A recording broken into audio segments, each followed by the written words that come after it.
అవునా? ఎప్పుడైనా అనిపించిందా పక్కోడి ఐఫోన్ మన శాంసంగ్ కంటే బెటర్ అని? వాళ్ళ ఇల్లు, వాళ్ళ జీతం, వాళ్ళ లైఫ్ అన్నీ మనకంటే బెటర్ అని పోల్చుకోవడం అనే పిచ్చి పట్టి పీడిస్తోందా? సరే, పోల్చుకోవడం వద్దు, ఉన్నదానితో సంతృప్తి పడమంటే మరి ఎదుగుదల ఆగిపోదా? అసలు ఎదుగుదల లేకుండా జీవితం ఎలా? మరి కృష్ణుడు ఏమన్నాడో తెలుసా? బుజ్జి, పోలిక వద్దు అంటే అసలు పోల్చుకోవద్దని కాదు. పోలిక రెండు రకాలు, వాడిని చూడు నన్ను చూడు రకం. ఇది డేంజర్ బెల్. ఎందుకంటే ఇంకొకరి జీవితం చూసి నువ్వు ఏడుస్తావు తప్ప ఇంకేం సాధించలేవు. వాళ్ళు ఎంత కష్టపడ్డారో, వాళ్ళ వెనుక ఉన్న కథ ఏంటో నీకు తెలియదుగా. ఈ పోలిక వల్ల ఒత్తిడి, నిరాశ తప్ప ఇంకేమీ రావు. ఇది మనసును ఖరాబు చేస్తుంది. రెండోది, నిన్ను నువ్వు పోల్చుకోవడం రకం. ఇదేరా అసలైన పోలిక. నువ్వు నిన్నటి కంటే ఈరోజు మంచిగా ఉన్నావా? అంతే చాలు. నిన్నటి కంటే ఈరోజు ఎక్కువ నేర్చుకున్నావా, ఎక్కువ కష్టపడ్డావా? అదే ఎదుగుదల.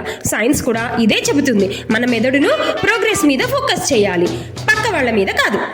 సో పక్కోడి ప్లేట్ ఎందుకు పెద్దగా కనిపిస్తుందో అని చూసి బాధపడకుండా మీ ప్లేట్లో ఉన్నది నిన్నటి కంటే ఈరోజు ఎక్కువ చేసి ఎంజాయ్ చేయండి. అదే నిజమైన ఎదుగుదల, అదే నిజమైన ఆనందం. ఇలాంటి మరిన్ని వీడియోల కోసం సబ్స్క్రైబ్ చేయండి. గీతా చైతన్యం. కృష్ణార్పణమస్తు.